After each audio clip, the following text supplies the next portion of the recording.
हमारे कॉलेज में एक मैम पढ़ाने आईं। सब लड़के उनके दीवाने थे। एक रात में उनके घर गया। फिर क्या हुआ सुनिए इस कहानी में। यह कहानी तब की है जब मैं कॉलेज में पढ़ाई कर रहा था। उन दिनों मेरी उम्र मात्र 19 साल थी। एक दिन जब हमारे फिजिक्स वाले सर का ट्रांसफर हो गया, तब हमारे कॉलेज में एक मैम पढ़ाने आईं। मैम का नाम काजल था। पहले क्लास में कोई भी छात्र फिजिक्स नहीं पढ़ता था, पर मैम के आने से सबके सब फिजिक्स पीरियड का ही वेट करते रहते थे कि कब मैम आए और हमें पढ़ाए।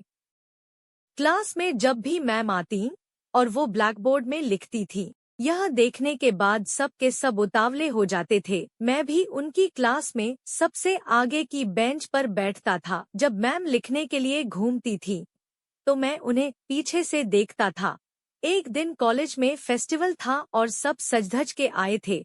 हम सब दोस्त बड़े खुशबू वगैरह लगाकर तैयार हुए और एक साथ कॉलेज गए। उधर मैंने देखा तो मेरी आंखें फटी की फटी रह गई। काजल मैम ब्लैक साड़ी पहने हुए थी। मैं काजल मैम को पूरे फेस्टिवल भर उनको ही देखता रहा। जब फेस्टिवल खत्म हुआ तो सब घर जाने लगे। मैं भी अपनी बाइक से घर की तरफ जाने लगा। मैंने देखा कि रास्ते में काजल मैम अपनी स्कूटी पर बैठी हुई थी। उनकी गाड़ी रुकी हुई थी। मैंने गाड़ी रोकी और उनसे पूछा, क्या हुआ मैम, आप यहाँ क्या कर रही हो? मैम बोली, मेरी स्कूटी खराब हो गई है, स्टार्ट ही नहीं हो रही है। मैंने मैम की स्कूटी चेक की तो मुझे लगा उसके प्लग में कचरा घुस गया था। मैंने मैम से कहा कि मैम यह स्कूटी अभी ठीक नहीं हो सकती, आप इसे किसी गैराज में दे दें। उन्होंने कहा, मैं तो किसी गैराज वाले को नहीं जानती हूँ। मैंने मैम की मदद की। उनकी स्कूटी को एक मिस्त्री को बुलाकर उसके हवाले किया और इस तरह मैंने उनकी गाड़ी को गैराज में सुधरने दे दिया था। इसके बाद मैंने उनके घर छोड़ा। मैं उनको घर छोड़कर जाने लगा तो मैम ने मुझे घर में अंदर बुलाया। मैं चला गया। मैंने देखा कि मैम के घर पर कोई नहीं रहता था। मैंने उनसे पूछा, आपके घर में क्या कोई नहीं है? उन्होंने मुझे बताया कि वो इधर अकेली ही रहती थी। उनके घर वाले गांव में रहते थे और वह यहाँ किराए का मकान लेकर रहती थी। मैम ने मुझे बैठने को कहा और चाय बनाने चली गईं। वह अभी भी साड़ी में थी और उन्हें इस तरह अकेला देखकर मेरे मन में लड्डू फूट रहे थे।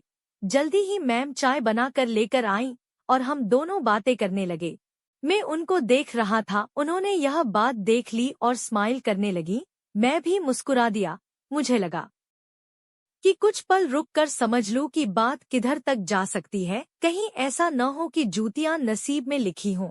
कुछ देर तक मैं यूं ही मैम के हुस्न को चाय के साथ पीता रहा और उनकी प्यारी प्यारी बातें सुनता रहा। फिर वो मुझे अपना बेडरूम दिखाने ले गईं।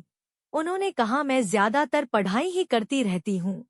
मैंने सिर्फ हंसकर उनकी पढ़ाई करने की आदत को तारीफ की निगाहों से सराहा।